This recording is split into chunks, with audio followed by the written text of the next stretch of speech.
Ayan, palabas na tayo. Yan ang ating experience. Bye-bye, kuya.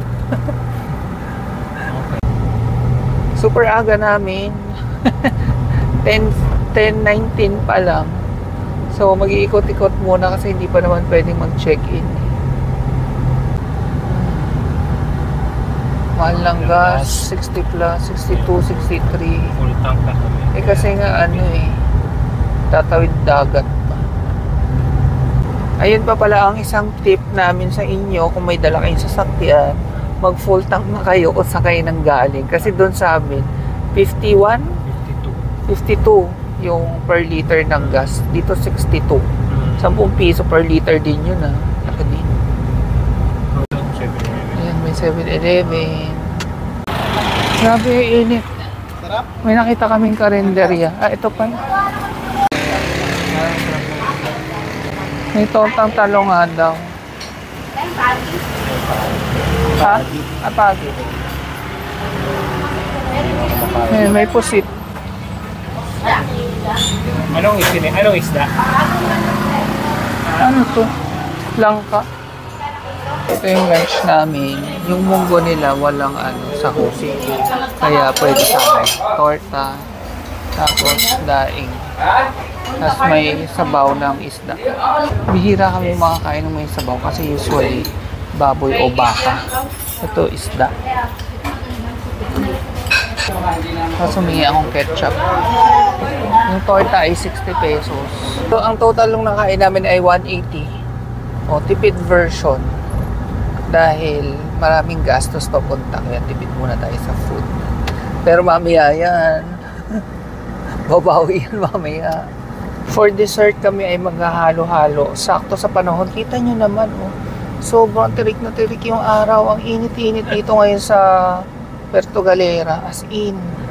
Ito na yung 50 pesos na halo-halo. Sabi ko may ice cream. Liit. Pero, yan, mahal daw talaga ang bilihin dito. Tumabi muna kami dito sa isang lugar kasi, pakainit. Tingnan nyo naman, at least dito may lilim. Buong Pilipinas kilala siya. Okay na to. Yeah.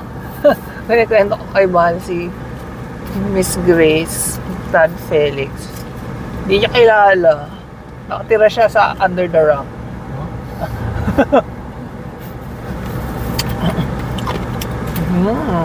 Tap ng ice cream. Kala ko putso-putsong ice cream. Creamy. Tapos pinala sugar namin kasi nga kung nanood ka ba yun ng vlog namin, sabi namin nung may contest, di ba, tamis na tamis kami. Hindi kami mahilig sa matamis. Pero mukhang masisira ang ating calorie counting Kasi nakapag-rice kami kanina, 200 calories agad ang isang cup of rice. Tapos ito pa, halo-halo. Ang laki pa nung halo-halo ni ate. Dapat wala, half lang. Ube. Bukod sa ube ice cream.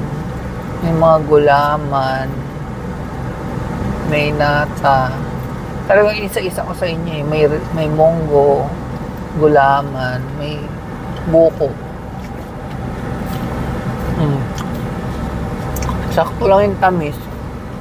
Grabe, napakatarik naman pala nung tingnan nyo naman, ayan yung ilang baba Hindi natin kaya. Dito kami sa AV Suites. Pero grabe, napakatarik pala nung parking. Kasi nasa bundok yung aming hotel. Kinaya naman, medyo nahirapan lang si Tofu.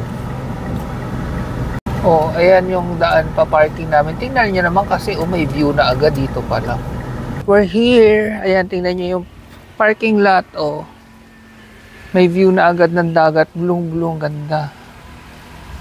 Tapos, ito yung aming hotel. Ayan, paakyat pa rin siya. AV Suites. So, kapag baba natin ang gamit natin, kailangan pa nating umakyat. Pupunta doon. Sinundo naman kami ni Kuya para may katulong magbuhat. Ang ganda. Dito pa lang ang ganda na ng view. Yan ang view natin.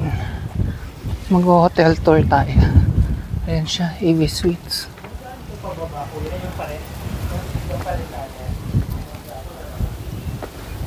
Bongga, ang lakas ng hangin.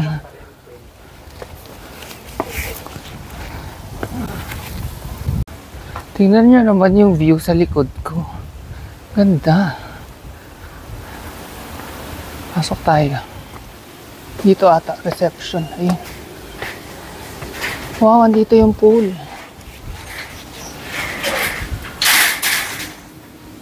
Kita agad yung pool, ang ganda.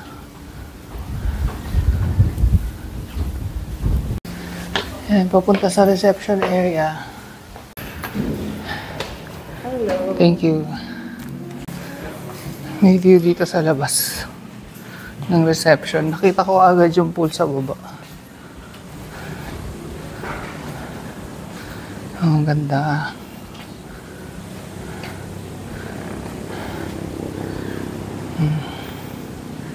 My God, ang taas namin. Kaya ang ganda ng view.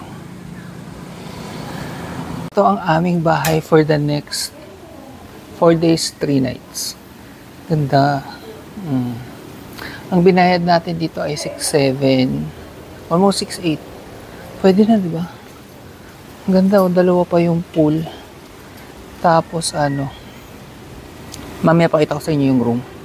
Makikita natin kung talagang sulit yung 6,800 na natin.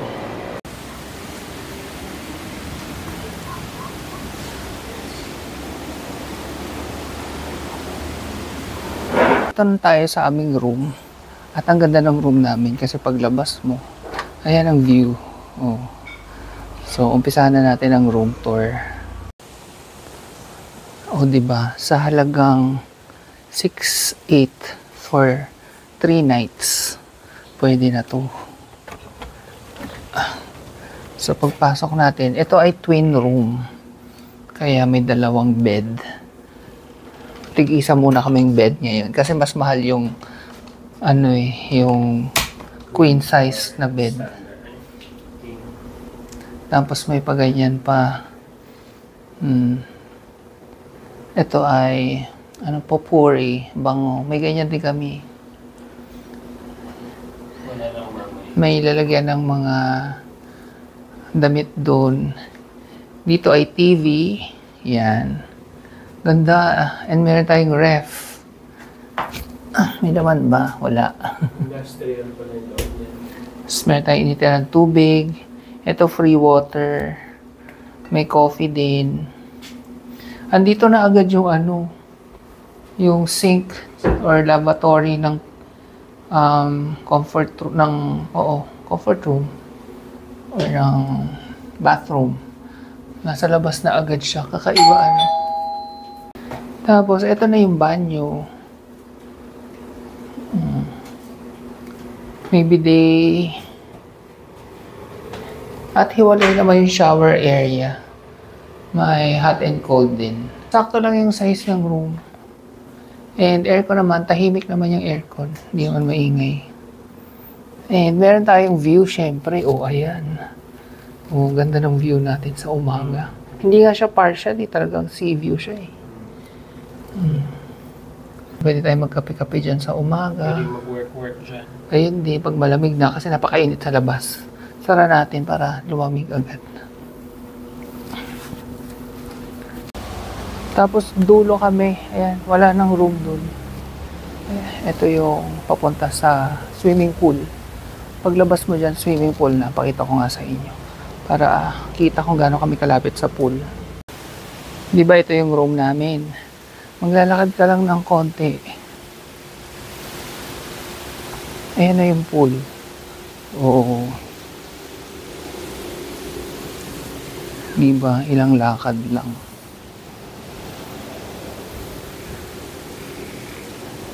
Isa sa may magandang view na napagstayan kong hotel. As in, lalo na sa personal, hindi ma-justify nung camera ko eh. Pero sa personal, ang ganda-ganda niya. Napansin ko yung flooring, oh. May naglakad na aso. Ang cute.